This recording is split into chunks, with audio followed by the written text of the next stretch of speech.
Thank you for joining us this evening. I got to admit, we're cheating because normally we do this live, but I'm going to help out Donald Rainwater in Indiana tomorrow because we kind of like the idea of having a libertarian governor to the north of us. And, who knows if Bashir gets reelected in 2023. Amanda, just a reminder, is running for Kentucky Senate for District 3, which includes Christian, Todd, and Logan counties, which is down there sort of southwest of Bowling Green, nestled up against Tennessee. So you've got your southern escape route there planned too. Yeah, well, I don't know. Is Tennessee any better? They're having their own struggles down there with their third party ballot access and whatnot. So, but yeah, definitely big supporter of Rainwater for governor in Indiana. If I lived in Indiana, I certainly would be, very big cheerleader for him and wanting to vote for him. So, I don't know how many people out there are from Indiana, but if they are, I hope that you do vote for him because it's a great choice and he's doing really well. It's a very competitive race from what I understand. So. Yeah, it's exciting. And, James and I are going up there partly because we want to help and partly because, it's like cross-training for a job.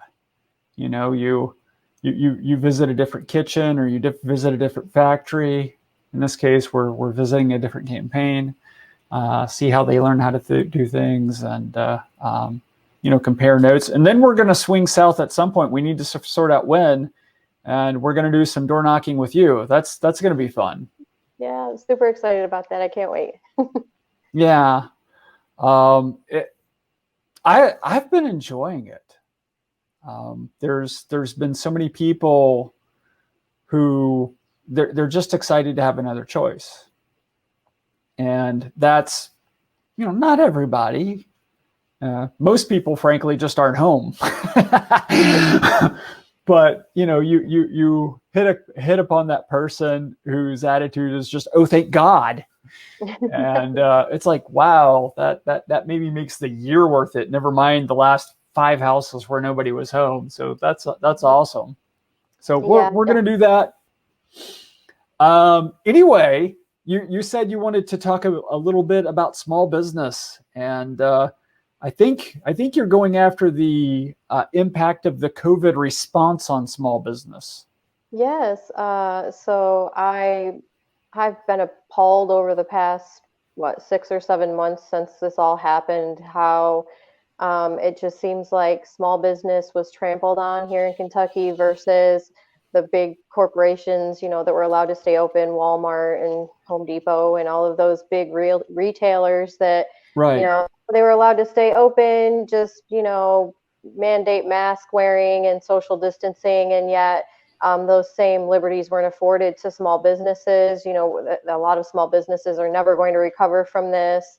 Some of them, particularly bars and restaurants in the state, are still under COVID restrictions as far as capacity is concerned. I know in bars, you're not even allowed to go stand at the bar to order a drink. It's expected that you have to sit down and have an order taken for you, and then they bring you your drink. So you're not even afforded the basic liberty to sit at a bar, order a drink, which, that's why people go to bars.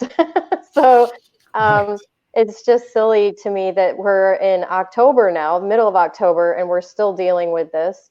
And then the other question I have is why are we not hearing any kind of resolution about the unemployment situation and the unemployment benefits that people were missing for months on end? I know that there was a small portion of time when it was covered that people had gone to Frankfurt and they had stood in line for hours at a time expecting to talk to somebody and get some resolution on it, and they were turned away. They stood out there for nothing, and it just kind of disappeared. It's not being touched upon anymore, and so I don't know if people have gotten paid or not, or if they got the full amount they were supposed to or not, and just something to ponder. I know as of about 3 weeks ago, one of the gentlemen I met in Frankfurt, he contacted me. And they still hadn't straightened things out for his girlfriend. And I remember him. He was a really bright, energetic guy. And they had traveled for several hours and arrived in Frankfurt, and there was just no one there to talk to them. And like, to me, the big takeaways from that day is some helpful person, helpful state employee had printed out something that said the locations and the dates that people could talk to someone. The problem is it was sourced to a news outlet. Like at the bottom, this wasn't something that came from some other department. Yeah, it was nothing official. It was just the state employee, heard this from a news outlet and thought I'd put it on the window. Thought that'd help you out. And the sad thing is, like, I don't mean to be talking bad about that state employee. If you happen to be that state employee, bravo. Thank you for that. But it shouldn't have come to that. I mean, they knew that people had been coming to that location, and then all of a sudden they just quit, allowing it. They quit servicing people there.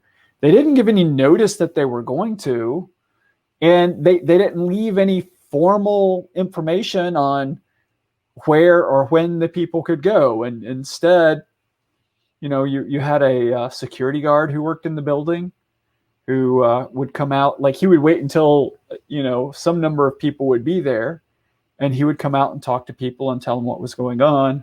And I remember one of the questions he answered by, well, to tune in to Andy in the evenings, and he should be covering that in the next couple of days. It's like, oh gosh, really? Like, instead of somebody updating the unemployment website, you want a third of the state to tune in and watch for like an hour on a daily basis, hoping you get it. So yeah, that's sad. But I think that's one of the things that happens with monopolies, and people forget that government is a monopoly. Right. The state is really the biggest monopoly. Right. And unemployment's an insurance program. Right. It's not an entitlement. Right. People pay into it. They work to earn that when they need it, and then for it to not be there when they need it and be imposed as something that was imposed through the state to cause all these people to be furloughed or lose their jobs, and then the state doesn't even come through for them. It's just ridiculous to me. So I don't even know the details, but like we mentioned, you're right there on the southern border of the state. I mean, you pay into unemployment through your payroll. Right. So if I work in one side of the state and I live in the other, I still have to claim in the state that I worked. So because it goes based off of a work period, and it goes back so many quarters throughout the year. So even if you're not even working in that state anymore, it doesn't necessarily go based off of your current employment. It might go based off of where you were 3 or 4 months ago. And I actually know of a fellow who works in Tennessee, or lives in Tennessee, and worked in Kentucky, and so filed Kentucky unemployment after he was furloughed from his job. And I don't know if he ever received unemployment from the state of Kentucky. It's almost like, because he lives in Tennessee, it was even more of a part. Like, well, you're not part of the state. You're not a resident. So what do you? Well, can you imagine, like, driving to Frankfurt and they're looking? It's like, yeah, I'm from Tennessee. It's like, what are you doing here? Or that sign on the glass, of course, said where you should go based on where you live in the state. I guess for that area, he would probably go, I approximately live in Bowling Green, but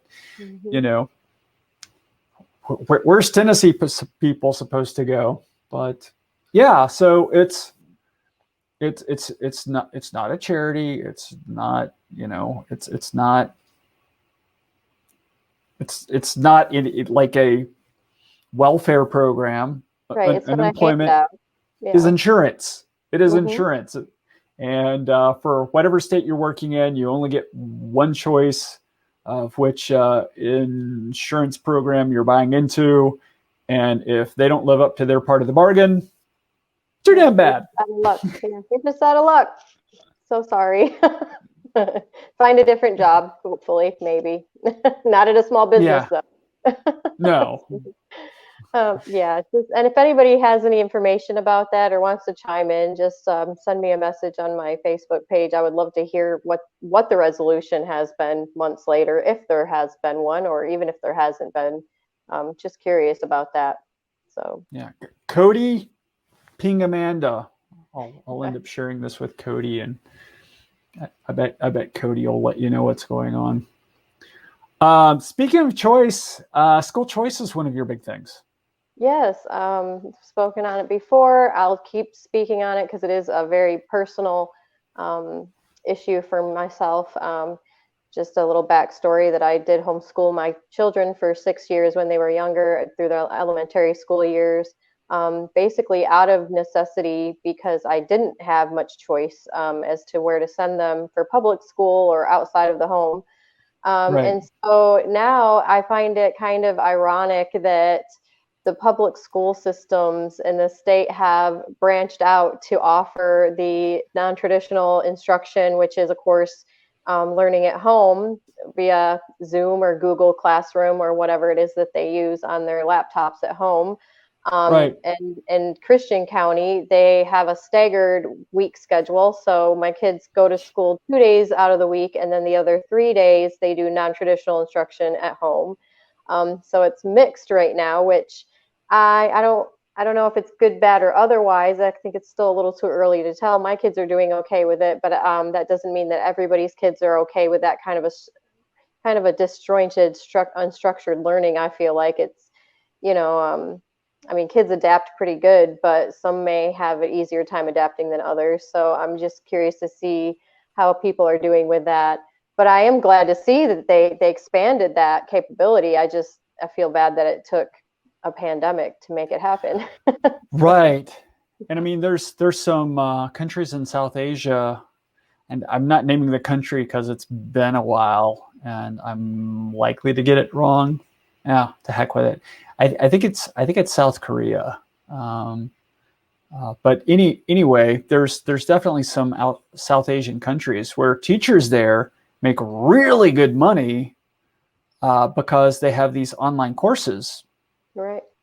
and they have a boatload of students because they're really good teachers. And that's the thing is let's say your 8-year old is remote learning math now and having trouble with the math teacher. Well, limit it to that math teacher. We've got math teachers across the entire country teaching from remote. Why does it, Zoom doesn't care that the teacher's in the same school district, same county? It doesn't matter. Why are we limiting to stuff like that? I mean, this is a huge door of opportunity for us. There's a Right. lot to be done here. I agree. I feel that, the market could expand even more for non-traditional learning for children. I used a variety of different curriculums when I homeschooled my kids. I used a curriculum out of the state of Maryland that had been a homeschooling curriculum for over 100 years. It's called Calvert School, which was great, but very expensive. It Mm. wasn't cheap, but it was. I would say it was worth the money. But that was established curriculum, so I used that for a couple of years. I've used free curriculums that I've just downloaded online. I've used 100% online curriculums that were less expensive. So that's the beauty about homeschooling your children. At least in the state of Kentucky, you do have the freedom to choose whatever curriculum you'd like, as long as you teach them the certain subjects that's expected of them to learn via the state regulations, and you keep track of attendance. That's pretty much it. That's one thing I will give Kentucky as Was far as home. their state goes. That when homeschool, you still have certain regulations, but they're a lot more lax than some other states. I'll at least put it that way. So So there's subjects and then there's attendance. mm. How do How do they confirm you're teaching the subjects? I mean, what kind of oversight is there on that? So there really isn't a whole lot of oversight. I mean, it is an honor system, I feel like, but Okay. I didn't have any problem with it. My kids obviously learned what they needed to learn. They're in public school now, doing great. So I didn't, skimp on their subjects. I did take what I was doing with them very seriously, and that is expectation.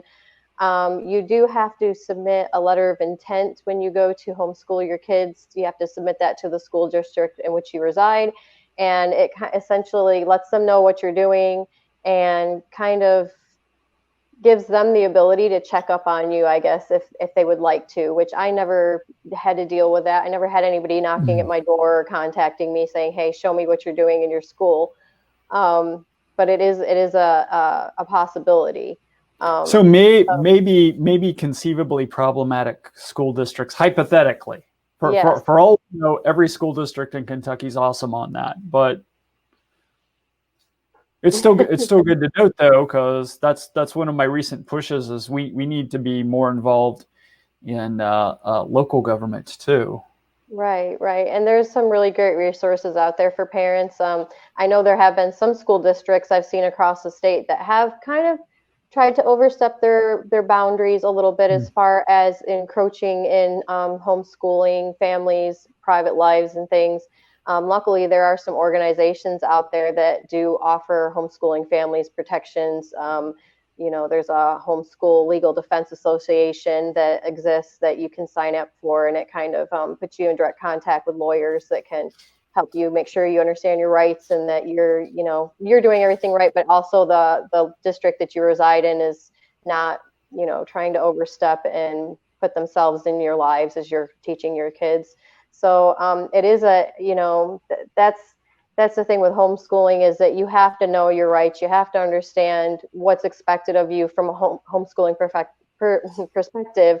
Plus, know that there are resources available to you to protect your rights as a homeschooling family because you do have those. So, Right. Well, as someone who, I mean, I went to public school, but a lot of my more advanced education was on my own time.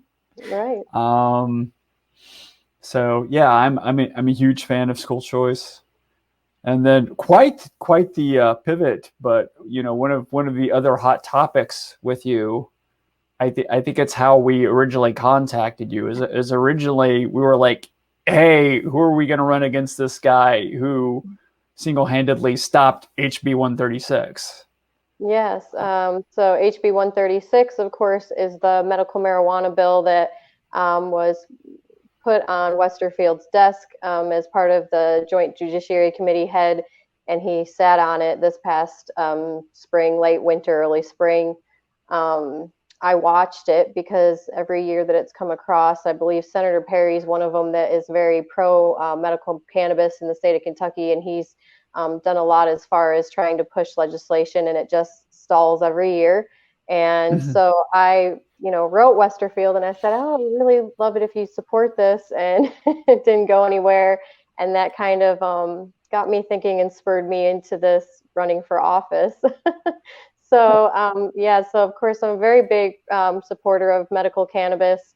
I have just heard so many different stories from parents and patients and, parents of patients and um, it just doesn't make sense that Kentucky is still a state that won't even look at it from a medicinal perspective, and we have states throughout this country who are, have recreational use as far as that goes anymore, and they're thriving. Their markets are thriving. Their economies are doing better. They're generating revenue for their states, and here we can't even get it passed at a medical level so that Right. patients have access to this. It just floors me. So, And one of the really striking things, because I know right now we're talking about medical, but even with recreational, to my understanding, I haven't checked this personally, but to my understanding, every single state that's legalized recreational cannabis has experienced a drop in opioid overdose deaths. right. And They you the can't companies OD say on that pot. right. Sorry, go Well, ahead.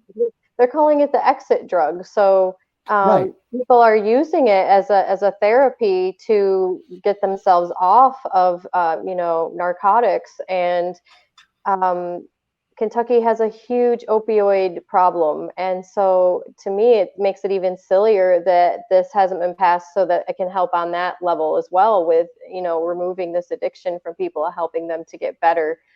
It makes you wonder, okay, what's going on that they're keeping it illegal and they're not allowing people to access this medicine? Is there something else happening that is allowing this almost support of narcotic addiction in this state? Right. And I've heard the exit drug thing from so many places this year. I heard it from Law Enforcement Action Partnership. Mm-hmm. I interviewed one of their people, and Regina, I think it's Huffnagel. Regina was describing it as an exit drug, and our friend Jacob Clark, he volunteers time at a prison, and some of their addicts have described it to him as an exit drug. Right. And I was talking to Matt Todd, the county coordinator in Mercer County today, and he was talking to me about a little pushback he was getting from a retired law enforcement officer about my Quick card, which is okay. But to me it was mostly positive, and I understand it's kind of a thing to negotiate. And I feel like some people have taken me to be anti-law enforcement, and the law enforcement people who know me know better than that. But the thing I haven't heard, and don't get me wrong, there's some out there that'll probably push back, but the thing I haven't heard any law enforcement officers push back on is the cannabis point. Because right. Even the one Matt was talking to me about, he's like, yeah, I flushed more cannabis down the toilet than I confiscated. I don't think he meant that literally, but I got Matt gave me an example of, hey, I'm going to look over here while you get rid of that sort of thing.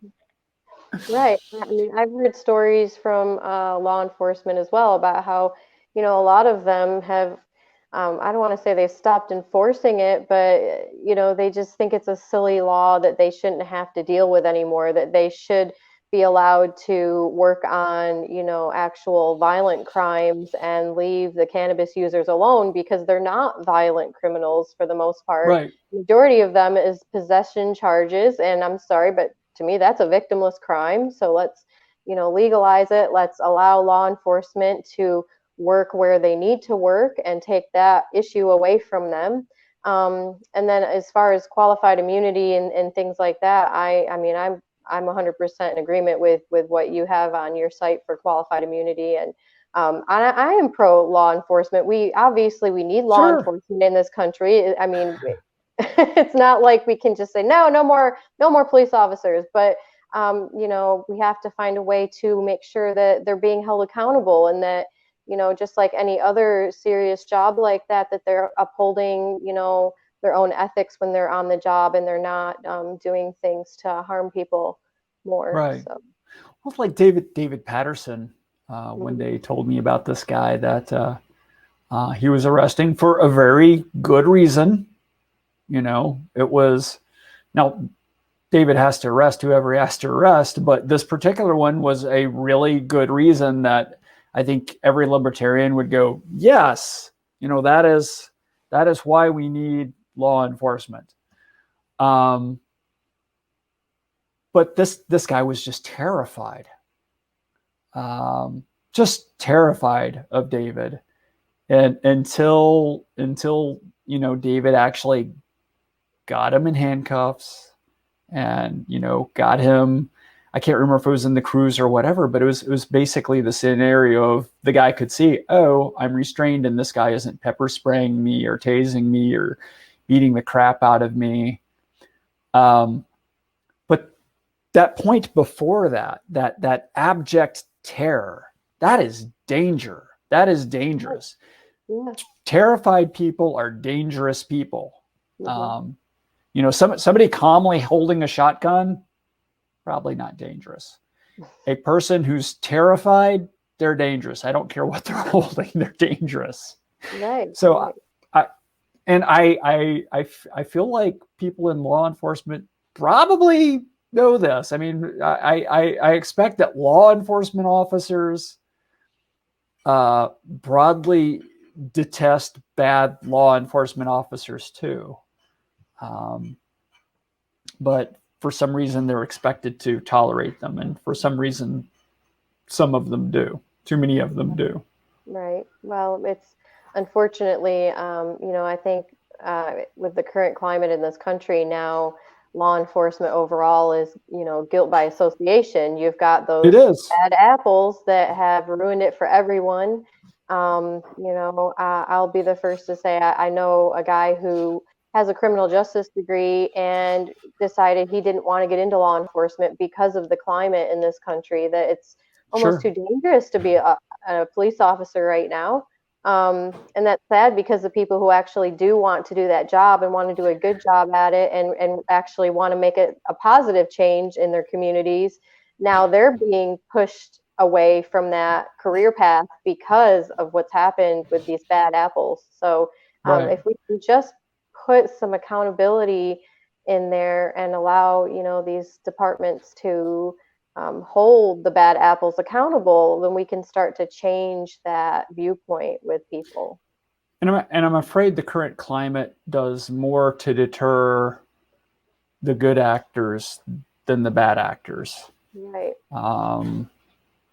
And I think there are people who get in law enforcement for not good reasons. I mean, you always hear every single teacher or every single person who volunteers for the military or every single, no, sorry. And it's every single just isn't true. You end up with people going into fields for their various reasons. And, some of the people who go into law enforcement, and I remember them from high school. I know why they went into law enforcement. They went into law enforcement because they wanted to be able to be bullies. That's fundamentally it. Sorry. And I don't mean to pull, a Trump here and give anybody the impression that all law enforcement's bullies. That's not what I'm saying. I'm saying some of them are. Some of them are in the career for that. Sorry. But I've talked to good law enforcement officers enough to know. Somebody's trying to call me. Let me cancel that. There we go. I've talked to good law enforcement officers enough to know that, number one, what I'm saying is accurate. They know it's accurate, and they're sorry it's true too. Right. Yeah. So it's just a matter of, like I said, of just, creating accountability and I guess maybe even rewarding the good apples and providing for the good ones to stay and to enter that career field and be the positive change. So sure. When are we going door knocking? Well, Sundays and Mondays are my days.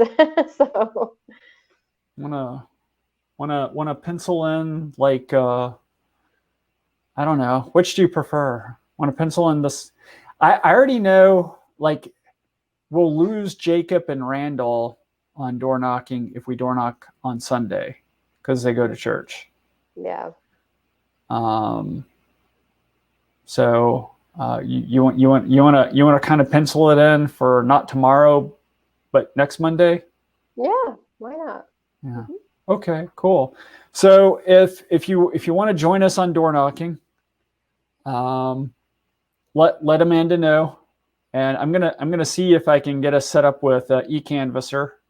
I think Amanda has kind of like a script of some type just for what you to say at the door, and she's got the door hanger. So really, you just need to bring you and your charm, and we'll go out there and let some people know that there is an option, there is an alternative to the guy who doesn't want people who desperately need medical cannabis to have medical cannabis. And by the way, he doesn't even have a Democrat opponent.